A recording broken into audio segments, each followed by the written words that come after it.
Assalamualaikum warahmatullahi wabarakatuh. Yang terhormat Bapak Dr. Wazin MSI selaku dosen pengampu, serta teman-teman yang insya Allah selalu dalam berkah Allah Subhanahu wa Ta'ala. Amin ya Rabbal 'Alamin. Alhamdulillahirabbil 'alamin. Wabihi nasta'in wa ala umuri dunya waddin. Assalatu wassalamu ala asyrafil anbiya'i wal mursalin wa ala alihi wa sahbihi ajmain. Amma ba'du. Baiklah, di sini kami dari kelompok 8 yang akan memaparkan terkait materi yakni mekanisme dan praktek pasar modal syariah dalam bentuk saham syariah dan reksadana syariah. Baiklah, adapun kelompok 8 terdiri dari Salsabila Aulia sebagai presentator kedua, Via Fahma Azka sebagai presentator pertama, dan Gina Musfiha saya sendiri sebagai moderator dan juga presentator ketiga. Memasuki pemaparan yang pertama yang akan dipaparkan oleh presentator pertama kita, yakni saudari Via Fahma Azka, disilahkan. Halo, yang pertama dibahas adalah apa sih yang dimaksud pasar modal syariah? Definisi pasar modal syariah. Definisi pasar modal sesuai dengan Undang-Undang Nomor 8 Tahun 1995 tentang Pasar Modal atau UU-PM adalah kegiatan yang bersangkutan dengan penawaran umum dan perdagangan efek perusahaan publik yang berkaitan dengan efek yang diterbitkannya, serta lembaga dan profesi yang berkaitan dengan efek. Berdasarkan definisi tersebut, terminologi pasar modal syariah dapat diartikan sebagai kegiatan dalam pasar modal sebagaimana yang diatur dalam UU-PM yang tidak bertentangan dengan prinsip syariah. Oleh karena itu, pasar modal syariah bukanlah suatu sistem yang terpisah dari sistem pasar modal secara keseluruhan. Lalu, apa yang membedakan antara pasar modal syariah dengan pasar modal konvensional? Jawabannya, gak ada bedanya.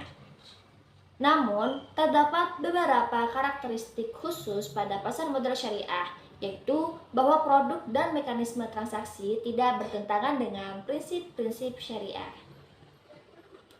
Pada video ini, kami akan membahas saham syariah dan reksadana syariah. Apa itu saham syariah? Saham adalah surat berharga yang bersifat kepemilikan terhadap suatu perusahaan. Keuntungan yang diperoleh dari saham adalah dividen. Nah, dan pembagian dividen ini ditentukan dalam Rapat Umum Pemegang Saham atau RUPS. Pertanyaan lagi, apa bedanya dong saham yang ada dalam pasar modal syariah dengan pasar modal konvensional? Jawabannya tidak ada bedanya. Hanya saja, saham yang diperdagangkan pada pasar modal syariah harus datang dari emiten yang memenuhi kriteria-kriteria syariah. Hukum pasar modal syariah berbentuk saham tidak dijumpai dalam Al-Quran maupun hadis. Namun demikian, perdagangan saham tidak bertentangan dengan hukum Islam.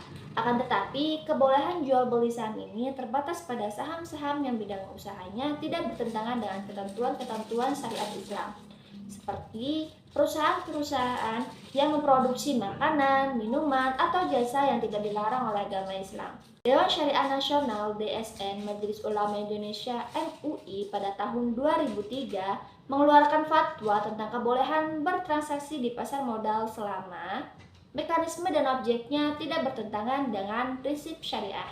Pasar modal syariah berbentuk saham diatur dalam Fatwa DSN MUI nomor 135/DSN MUI 5/2020. Pemerintah juga memberikan kebijakan pada pasar modal syariah yang diatur oleh Otoritas Jasa Keuangan atau OJK, Peraturan Otoritas Jasa Keuangan nomor 17/POJK 04/2015 yang berisi POJK tentang penerbitan dan persyaratan efek syariah berupa saham oleh emiten syariah atau perusahaan publik syariah.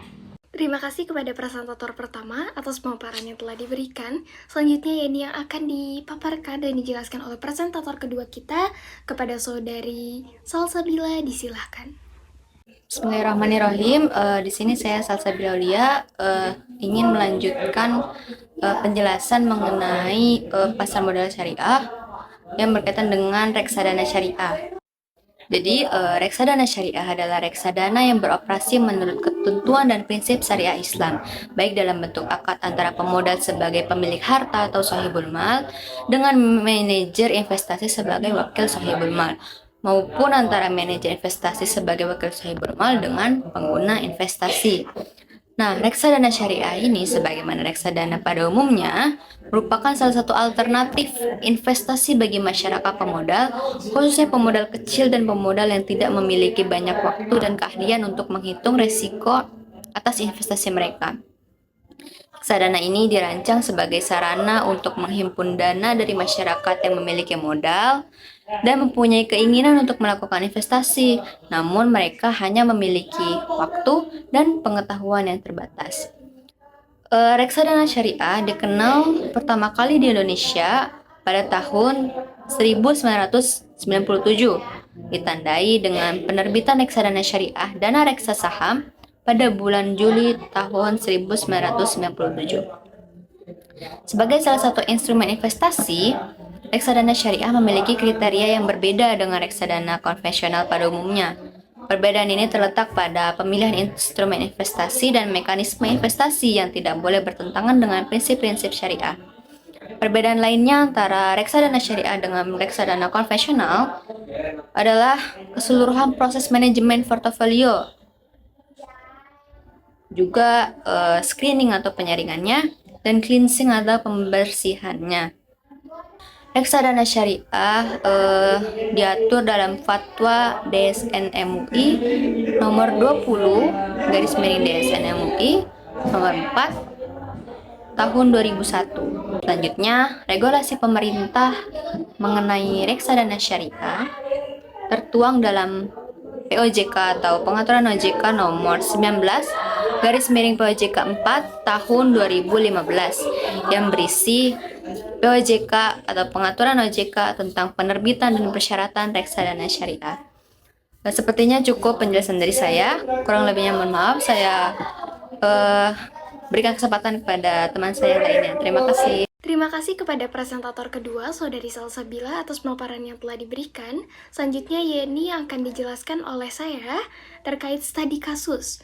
Nah, berdasarkan lansiran situs IDX Islamic, pada tahun 2021 jumlah investor syariah di Indonesia mencapai 105.174 investor. Jumlah ini mengalami kenaikan sekitar 12%, menjadi 117.942 investor pada tahun 2022, kemudian sampai kuartal pertama 2023, investor syariah mengalami kenaikan lagi menjadi 120.530. Angka-angka tersebut mengindikasikan bahwa jumlah investor syariah selalu mengalami tren naik dari waktu ke waktu, sehingga kemungkinan besar akan terus bertambah ke depannya. Hal ini disebabkan salah satunya karena banyaknya muncul aplikasi investasi syariah. Ada lebih dari 30 produk reksadana syariah yang ada di Bibit. Reksadana itu terbagi ke dalam reksadana pasar uang syariah, reksadana obligasi syariah, dan reksadana saham syariah. Cara investasi di reksadana syariah pada aplikasi Bibit sangatlah mudah, yaitu dengan mengaktifkan toggle Bibit syariah di aplikasi Bibitnya. Lalu fitur ini berfungsi agar aplikasi Bibit hanya menampilkan reksadana syariah, agar reksadana non-syariah di-hide jika hanya mau mengaktifkan fitur Bibit syariahnya aja, seperti itu. Dan hal ini juga akan mempermudah bagi para pemula investor juga yang lebih mengutamakan syariah, seperti itu. Baiklah, mungkin cukup sekian dari kami kelompok 8. Pemaparan yang telah kami berikan semoga dapat bermanfaat bagi kita semua. Dan jika ada kesalahan, sungguhnya itu datang dari kami, dan jika ada kebenaran dan kesempurnaan, itu sungguhnya hanya milik Allah Subhanahu wa Ta'ala. Dan semoga dari pembelajaran ini dapat menjadi amal ibadah bagi kita semua. Amin ya rabbal alamin. Kami kelompok 8 turut undur diri dan terima kasih. Billahi taufiq wal hidayah. Wassalamualaikum warahmatullahi wabarakatuh.